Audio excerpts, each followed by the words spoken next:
আসসালামু আলাইকুম everyone. Chrome ব্রাউজারের একটা মাত্র এআই মডেল ব্যবহার করে কিভাবে আপনি খুব সহজে ইমেজ থেকে ভিডিও এবং টেক্সট টু ইমেজ এছাড়াও আপনি একটা এআই মডেলের মধ্যে সবকিছু কিভাবে খুব সহজে মেক করবেন ফ্রিতে, সেটি এই ভিডিওতে একদম সহজ উপায়ে দেখানো হয়েছে। সম্পূর্ণ ভিডিওটি মনোযোগ সহকারে শেষ পর্যন্ত দেখলে আপনি বিস্তারিত বুঝতে পারবেন। চলুন মূল ভিডিওটি শুরু করি। বন্ধুরা, এইরকম দরকারি ও প্রয়োজনীয় ভিডিও পেতে এইচআরটি ওয়ার্ল্ড অফিসিয়াল চ্যানেলটি সাবস্ক্রাইব করে বেল আইকন অল করে দিন। অলরেডি সাবস্ক্রাইব করে থাকলে অসংখ্য ধন্যবাদ। তো এআই দিয়ে ফ্রিতে ভিডিও তৈরি এ বিষয়ে অলরেডি কয়েকটি ভিডিও রয়েছে, ভিডিওগুলো প্লেলিস্টে অথবা এই ভিডিও ডেসক্রিপশনে পেয়ে যাবেন।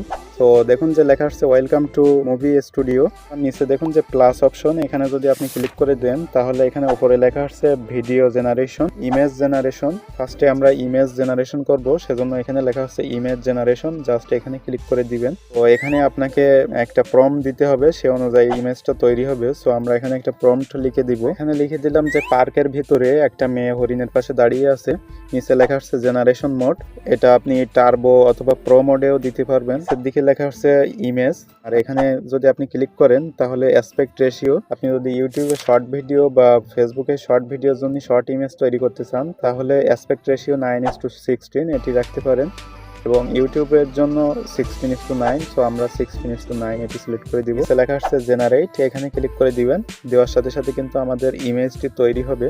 তো লেখা আসছে submitted successful. Wow, that's good.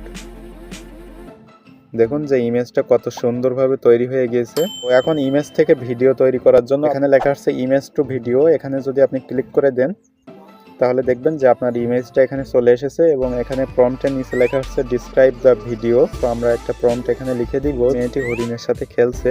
লিখে দেওয়া হয়ে গেলে নিচের দিকে লেখা হচ্ছে জেনারেট, এখানে ক্লিক করলে আপনার ভিডিওটি কিন্তু তৈরি হয়ে যাবে। এখানে ক্লিক করে দিবেন অ্যামাজিন, দেখুন যে ভিডিওটি তৈরি হয়ে গিয়েছে। নিচে প্লে অপশন আছে, জাস্ট এখানে ক্লিক করলে কিন্তু ভিডিওটি প্লে হয়ে যাবে। একদম রিয়েলিস্টিক দেখতে।